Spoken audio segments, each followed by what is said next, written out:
ನಮಸ್ತೆ. ಒಮ್ಮೊಮ್ಮೆ ಮನೆಯಲ್ಲಿ ತರಕಾರಿ ಇರಲ್ಲ, ಆವಾಗ ದಿಢೀರಾಗಿ ಮಾಡುವಂಥ ಗೊಜ್ಜು ಇದು. ಇದಕ್ಕೆ ಮೆಂತೆ ಗೊಜ್ಜು ಅಂತ ಹೇಳ್ತೀವಿ. ಒಂದು ಅರ್ಧ ಚಮಚ ಆಗೋಷ್ಟು ಮೆಂತೆ, 2 ಚಮಚ ಆಗೋಷ್ಟು ಕಡಲೆಬೇಳೆ, 2 ಚಮಚ ಉದ್ದಿನಬೇಳೆ, 3 ರಿಂದ 4 ಒಣಮೆಣಸು, 2 ಟೇಬಲ್ ಸ್ಪೂನ್ ಆಗೋಷ್ಟು ತೆಂಗಿನ ತುರಿ. ಅದಾದಮೇಲೆ ರುಚಿಗೆ ತಕ್ಕಷ್ಟು ಉಪ್ಪು, ಬೆಲ್ಲ, ಹುಣಸೆ ಹಣ್ಣನ್ನು ನೀರಲ್ಲಿ ನೆನೆಸಿಟ್ಕೊಂಡಿದ್ದೇನೆ. ಒಗ್ಗರಣೆಗೆ ಸಾಸಿವೆ, ಉದ್ದಿನಬೇಳೆ, ಒಣಮೆಣಸು, ಇಂಗು, ಕರಿಬೇವು ಹಾಗೂ ಒಂದು ಸ್ವಲ್ಪ ನೆಲಗಡಲೆ. ಈಗ ಮೊದಲಿಗೆ ಒಂದು ಮಸಾಲೆ ಮಾಡ್ಕೋಬೇಕು. ಅದಕ್ಕೆ ಒಂದು ಸ್ವಲ್ಪ ಎಣ್ಣೆ ತಗೊಂಡಿದ್ದೇನೆ, ಮೆಂತೆ ಸೇರಿಸಿದ್ದೇನೆ. ಅದಾದಮೇಲೆ ಉದ್ದಿನಬೇಳೆ,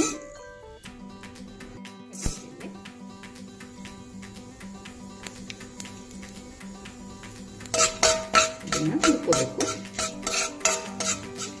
ಎದ್ದು ಪರಿಮಳ ಬರ್ತಾ ಇದ್ದ ಹಾಗೆ ಒಣಮೆಣಸು ಸೇರಿಸ್ಕೋಬೇಕು. ತೆಂಗಿನ ತುರಿ ಸೇರಿಸಿ ಗ್ಯಾಸ್ ಹಾಕ್ಕೊಂಡ್ಬಿಟ್ರೆ ಸರಿ. ತೆಂಗಿನ ತುರಿ ಬದಲು ಒಣ ಕೊಬ್ಬರಿನೂ ಹಾಕೋಬಹುದು. ಆವಾಗ ಈ ಮೆಂತೆ ಗೊಜ್ಜನ್ನು 1-2 ದಿನ ಇಟ್ಕೊಂಡು ತಿನ್ಬೋದು. ಇದು ಪೂರ್ತಿಯಾಗಿ ತಣ್ಣದ ಮೇಲೆ ಇದಕ್ಕೆ ಒಂದು ಸ್ವಲ್ಪ ನೀರು ಹಾಕೊಂಡು ರುಬ್ಕೋಬೇಕು, ಫೈನ್ ಪೇಸ್ಟ್ ಮಾಡ್ಕೋಬೇಕು. ಈಗ ಬಾಣಲೆಯಲ್ಲಿ ಒಂದು ಸ್ವಲ್ಪ ಎಣ್ಣೆ ತಗೋತಾ ಇದ್ದೇನೆ. ಎಣ್ಣೆ ಬಿಸಿ ಆಗ್ತಿದ್ದ ಹಾಗೆ ನೆಲಗಡಲೆ ಹಾಕೊಂಡು ಹುರ್ಕೋಬೇಕು ಚೆನ್ನಾಗಿ. ಬಂದಿದೆ. ಈಗ ಒಗ್ಗರಣೆದು ಒಂದೊಂದೇ ಐಟಮ್ಸ್ ಅನ್ನ ಹಾಕೊಂಡು ಕೊಡ್ತಾ ಇದ್ದೇನೆ. ಉದ್ದಿನಬೇಳೆ, ಒಣಮೆಣಸು, ಸಾಸಿವೆ,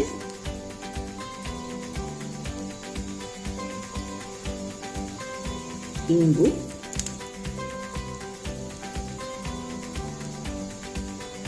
ಕರಿಬೇವು, ಬೆಲ್ಲ ಸೇರಿಸ್ತಾ ಇದ್ದೇನೆ. ಅದಾದ್ಮೇಲೆ ಉಪ್ಪು, ಹಣ್ಣಿನ ರಸ ಎಲ್ಲ ಹೊಂದ್ಕೊಂಡು ಒಂದು ಕುದಿ ಬರಬೇಕು. ಈಗ ರುಬ್ಕೊಂಡಿರೋ ಮಸಾಲೆ ಸೇರಿಸ್ತಾ ಇದ್ದೇನೆ.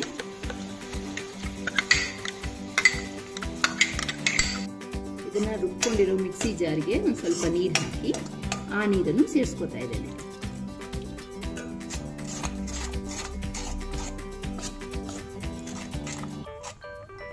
ಕುದಿತಾ ಕುದಿತಾ ದಪ್ಪ ಆಗ್ತಾ ಬರುತ್ತೆ. ನಿಮಗೆ ಬೇಕು ಅಂತಾದ್ರೆ ಒಂದು ಸ್ವಲ್ಪ ನೀರು ಹಾಕೊಂಡು ಕನ್ಸಿಸ್ಟೆನ್ಸಿನ ಸರಿ ಮಾಡ್ಕೋಬಹುದು.